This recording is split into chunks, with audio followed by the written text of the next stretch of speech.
Okay, we're going to move to datocracy for cyber diplomacy to ensure our rights in the Internet of the future. We have Nils Berglund. Welcome. He's the leader of the Global Initiative for the Future of Internet. It focuses on cyber diplomacy in the European Union, global governance, and sustainable digital transformation. And Inés Tinan will be in charge of interviewing him. She's an anthropologist and a researcher in Cibervoluntarios. First, we're going to see a video that will explain everything better than myself. I want to remind you that you have the Empodera Live hashtag, so you can create a Empodera Live 2024 and you can share information using that hashtag. Thank you. Nils Berglund es investigador asociado en el Centro Robert Schuman de Estudios Avanzados de la EUI, donde lidera la iniciativa global sobre el futuro de Internet, GIFI, un proyecto innovador financiado por la UE que se centra en la ciberdiplomacia y la Unión Europea, la gobernanza global de Internet y la transformación digital sostenible. A través de GIFI y otros proyectos, trabaja con gobiernos, organizaciones internacionales y comunidades para brindar apoyo político, divulgación y desarrollo de capacidades cibernéticas y digitales. Nils fue coordinador de EU Cyber Direct, iniciativa que busca la colaboración, coordinación y orden del ciberespacio en la Unión Europea. Ha sido investigador en Research ICT África, centro que realiza investigaciones para la creación de políticas y regulaciones digitales en búsqueda de un mejor acceso, uso y aplicación de las tecnologías digitales para el desarrollo social y económico en África, lo que le ha llevado a ser reconocido como uno de los 35 menos de 35 del Foro de Futuros Líderes Santander-CIDOB.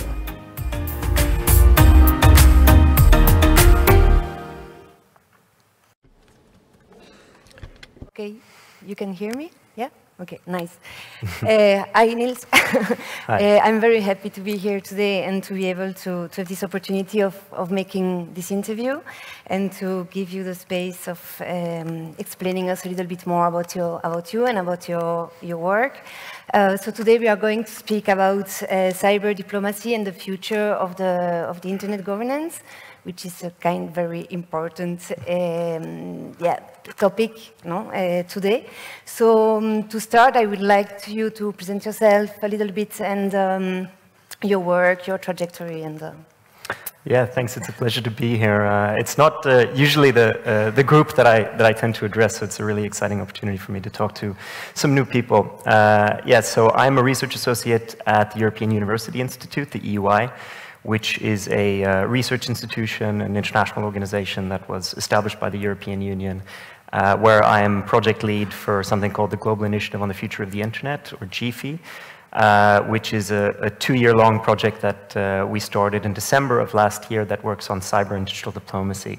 And my background is really, I started as a sort of social science researcher interested in digitalization and development, and as I was sort of researching these things, I was paying more and more attention to how these issues were being addressed at the multilateral level, at the international level, at the UN, and so forth.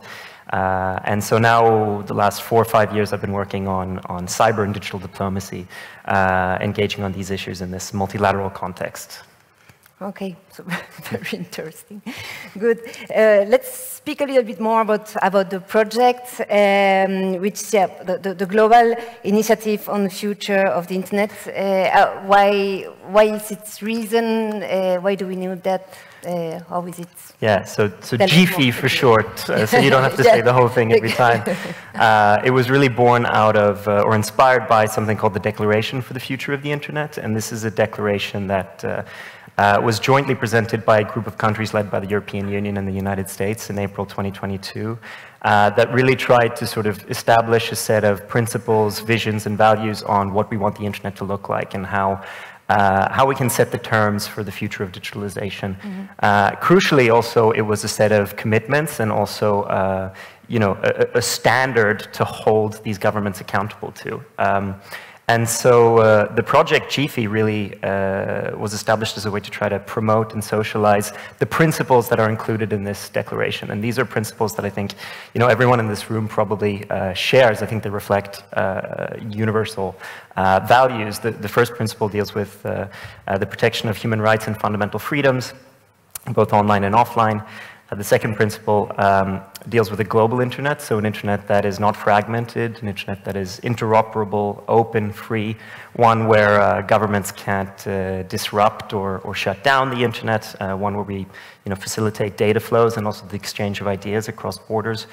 The third principle deals with inclusive and affordable access and connectivity, including digital skills online and sort of promoting this diversity of online content, including linguistically, in order to also combat things like misinformation and disinformation.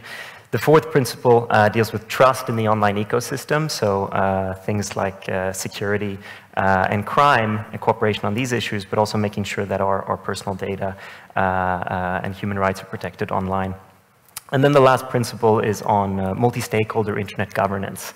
And this is the sort of really fundamental idea that the internet is a group project. It's a shared global resource that depends and necessitates on the involvement and active participation of the technical community, civil society, academia, industry, and all other stakeholders, which are really the stakeholders that have also built the modern internet as we know it today and still maintain the technical architecture of the internet. So that's why the project was created, and in terms of what we actually do is we engage at all of the multilateral and international processes, particularly at the UN, where these issues are being tackled in some really consequential processes that are taking shape over the next 2 years. Okay, so you spoke about the UN now. So which are the processes that are taking place for the moment there? So I'll start with maybe the largest and most significant one, and I'm curious how many people in the room have followed it or are aware of it, but it's something called the Global Digital Compact. And this is part of a broader UN process called the Summit of the Future, and the UN Secretary General Antonio Guterres has referred to this UN process as a once-in-a-generation event. And the Global Digital Compact is a document, it's a text that's currently being negotiated ahead of this Summit of the Future taking shape in September 2024 of this year. And it's really sort of a recognition that the internet and digitalization affects every single aspect of our lives, our businesses, our ethics, but also sort of what we want a good society to actually look like. And really the Global Digital Compact is an opportunity for the international community to come together and decide what is our North Star when it comes to digitalization, right? What sort of principles and values do we want to promote to shape the next 10 or 15 years of digitalization? And I think the closest thing I could compare it to is everyone is probably familiar with the Sustainable Development Goals, and the same way that the SDGs have sort of totally shaped the last 10 or 15 years of conversations on development, the Global Digital Compact potentially could shape the way we talk about digitalization and the internet. So these are really consequential negotiations where we are trying to promote these principles that I discussed before by also trying to get civil society and citizens to engage more closely in this process, so it's not just a state-led process. There's a lot of other processes at the United Nations that also deal with specific issues. So Sherman mentioned one earlier this morning, and it's called WSIS, or the World Summit on the Information Society. This one deals specifically with internet governance. So in 2005, the World Summit on the Information Society established something called the Tunis Agenda. This was really the sort of founding document that established the multi-stakeholder model of internet governance as the global model of how we set the agenda on the internet, how the technical architecture is governed, and also how the standards are set. It also established a really important forum called the Internet Governance Forum that I think a lot of people are probably familiar with. But this Tunis agenda, this 2005 declaration, had only a 20-year mandate, and that mandate is now expiring next year in 2025.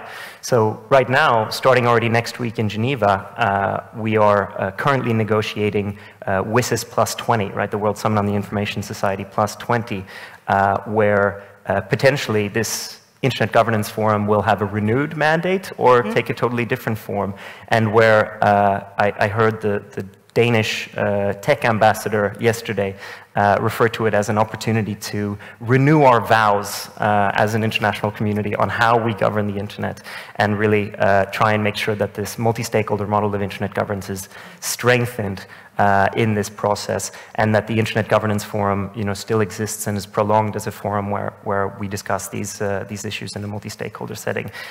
Two more very important processes, very briefly. One on cybersecurity. In the first committee of the UN, which deals with disarmament and international security, is called the Open-Ended Working Group. And here, a group of states are currently trying to negotiating or elaborating on something called the Framework for Responsible State Behavior. And this is a set of norms and laws and rules that states, have to abide by when it comes to securing cyberspace and reducing cyber attacks. Where something like, for example, the applicability of international law in cyberspace is being discussed. And then, finally, in the third committee of the United Nations, there is an international treaty on cybercrime that's being negotiated that also has, major consequences for human rights, for example, where the mandates that we give to law enforcement agencies to control online content can really shift the way that the internet works. So these processes and other processes on artificial intelligence, for example, I think collectively we're seeing the UN become sort of a hub and a major destination for where these negotiations take place. And the project is trying to engage to make sure that we promote these principles in these settings, and we also get civil society more involved in the room, so to speak. Okay, which would be the role played by the different stakeholders involved? You've mentioned them. Could you go a little bit deeper within this question? I think at the multilateral level and at the UN, there's inherently like a democracy deficit, right? These are state-led processes, and that's a big concern. There's a big barrier to enter the room. There's sort of resource gap. Not a lot of stakeholders can fly to New York or Geneva to participate in these types of negotiations, but there's a lot that can be done. So at the local level, I think something that we really like to see is organizing, so in settings like this, for example, but also in national or regional internet governance forums, joining your local chapter of the Internet Society, for example, and also just trying to address your local government and your national government on these issues, because ultimately they are right now negotiating these really, really big consequential documents at the UN level. And then at the international level or at the multilateral level in the UN context, civil society organizations can engage in these processes, sometimes online, but also through applying for something called ECOSOC accreditation, which gives them access to the room.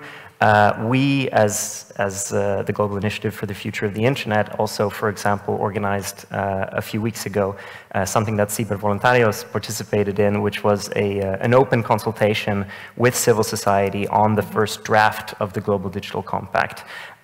Which is also sort of an opportunity to engage. But ultimately, I mean, nobody can represent citizens like civil society does. And through articulating research and also, shedding lights on the lived experiences of end users, this is really, really important for influencing and shaping these international organizations and processes. Okay, so there are a lot of things happening in order to bring the internet and the future of the internet going well, and what if all that's put in place in order to having it going well goes wrong? What could happen? I mean, if it's not working, or if yeah, I mean, no one knows exactly what the outcome of something like WSIS Plus 20 or the Global Digital Compact is going to be, but I think ultimately they're an opportunity to sort of consider what we want the internet to be. So do we want the internet to be a shared global resource, a global public good, or do we want it to be treated as sort of a national strategic asset that governments use for social control, or something that private businesses use for exploitation of personal data for economic gain? And I think if you want to sort of get a vision of if that sounds too extreme, what some of those alternatives actually look like, I think the presentation this morning from Alexei talking about the challenges that civil society faces in Russia at the moment, where they're also being targeted using digital devices, this gives a sort of indication of what some of those consequences are in these big cyber and digital diplomacy debates. Mm-hmm.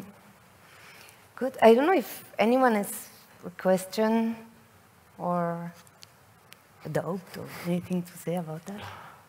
No? Okay, yeah. We still have some points. Okay, it's okay for you? Yeah. Thank you. Nils, what is the biggest challenge for you guys to communicate? Yeah, I mean, it's a good question. I think communicating with, there's a lot of different terminologies and language that different communities of practice use. And I think in the diplomatic community and coming from international relations, we use this term like cyber and digital diplomacy. And I can sort of unpack that concept a little bit later if you want. But that is a totally different terminology for how the tech community, for example, communicates about these issues. And I think getting through to local actors, when you're talking about multilateral processes, the key is to really make sure that people understand that the discussions that are happening at Empoder are live and the experiences and priorities that a cyber volunteer in Spain has are ultimately really, really relevant to also what's happening at the multilateral level.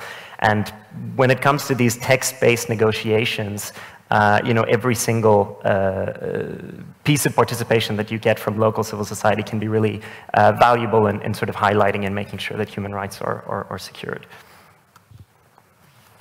I have a question.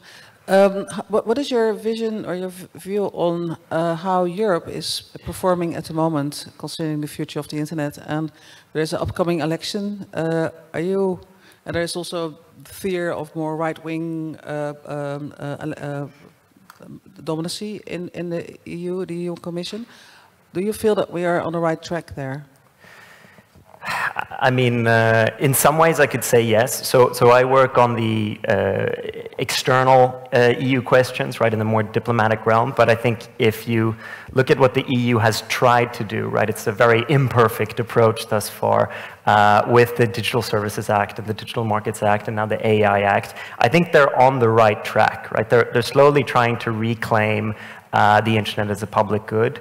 I think if you talk about the EU Parliament and the elections and the general state of the world, the direction has not always been going in the right direction, so to speak. I think the latest Freedom House report indicates that there's a lot of democratic backsliding, which I think is also reflected in digital approaches and approaches to internet governance, where we've seen the multi-stakeholder model not really function perfectly, and the UN becoming more of a state-led project in terms of determining how we approach the internet and digitalization, which again is why we really want to encourage as wide participation as possible.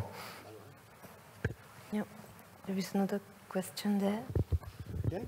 And then we can go on the digital diplomacy. If you have time, I don't know. We go. Yeah, thanks, Neil.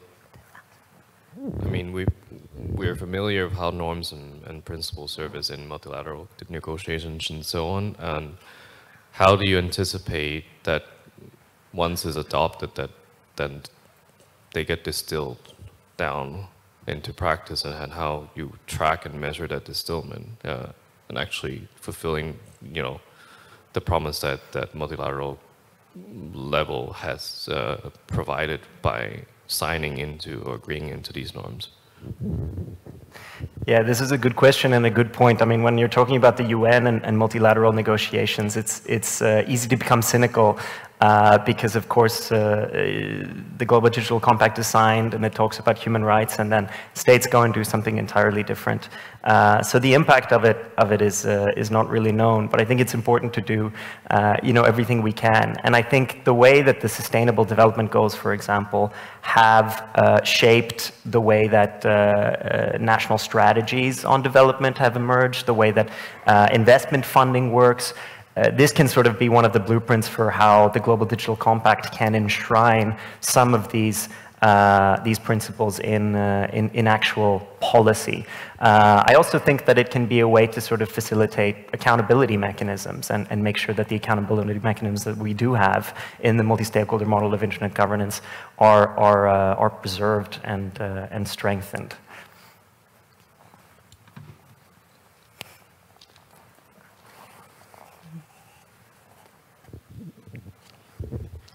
Bueno, muchas gracias por la intervención. Yo voy a hablar. Thank you. I will be speaking in Spanish. This is my question.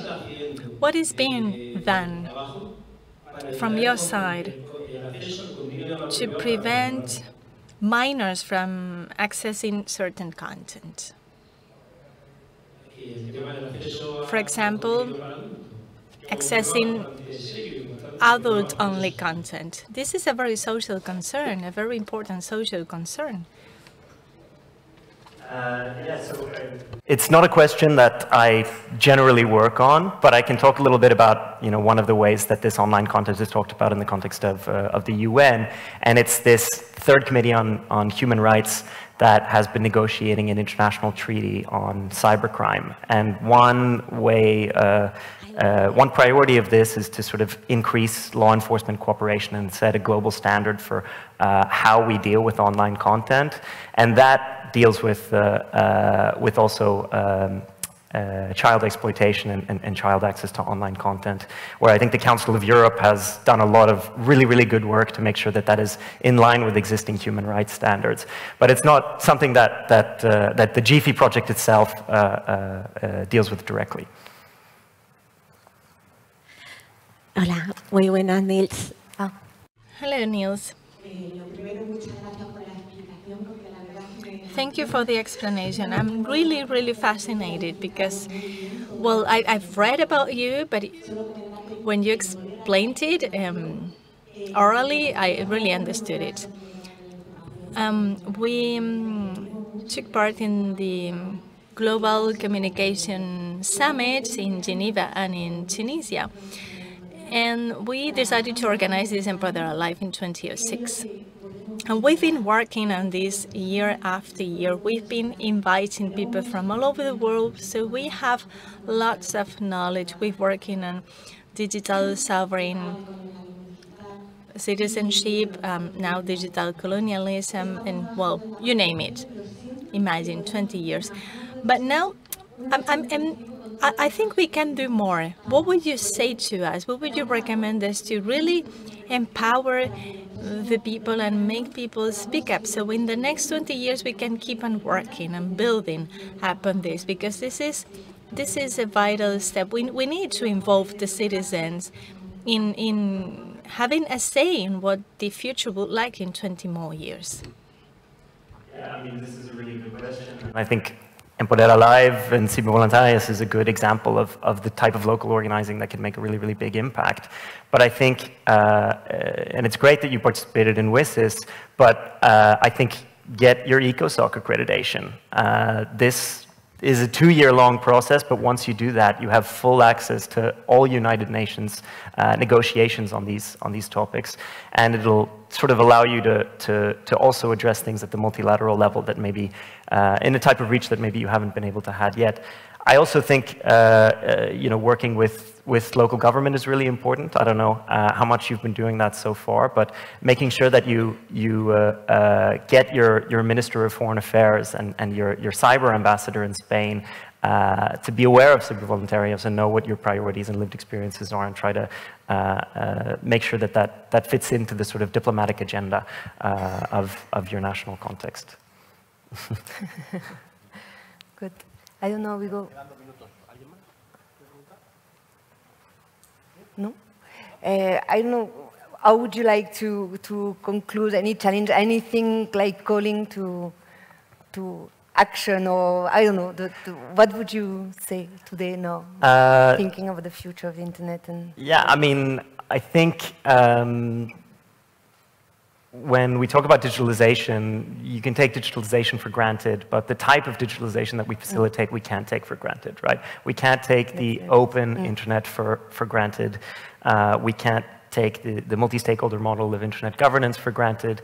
And I think sharing and discussing a lot of your local experiences and your local work and how that fits into the sort of multilateral negotiations that are happening would be my sort of call to action.